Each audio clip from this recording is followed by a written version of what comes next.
Animal relocation and transport can be a key in saving lives within our shelters. I'm your neighborhood reporter, Veronica Morley. Now, one local woman is doing her part to help our abandoned animals.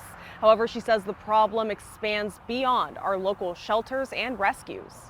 Our rescues are full, our shelters are full. Lori Blodorn started volunteering with the shelter and a few organizations a year ago. While she's always loved animals, she said it was while she was assisting the group Friends of Abandoned Dogs that she really understood the crisis. I don't think I'll ever get this image out of my mind for as long as I live. It was this dog off in the distance that was on top of a pile of mud, just curled up, clearly just given up.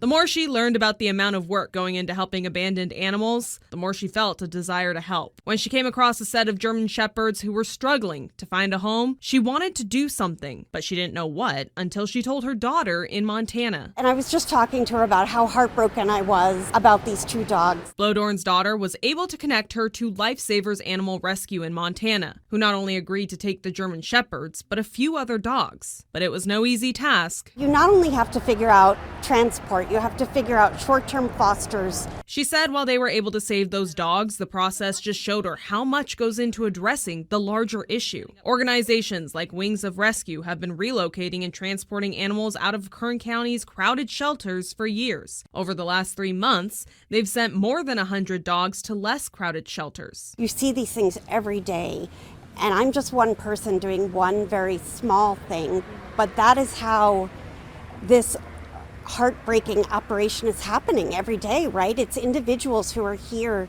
networking dogs. Blodorn's working to send 5 more dogs to Montana, but she knows she's only one small piece of the puzzle. Probably at least once a day, I have the thought, I want to look away because this is so hard, right? And it's so heartbreaking, but it's so important, and these animals need us.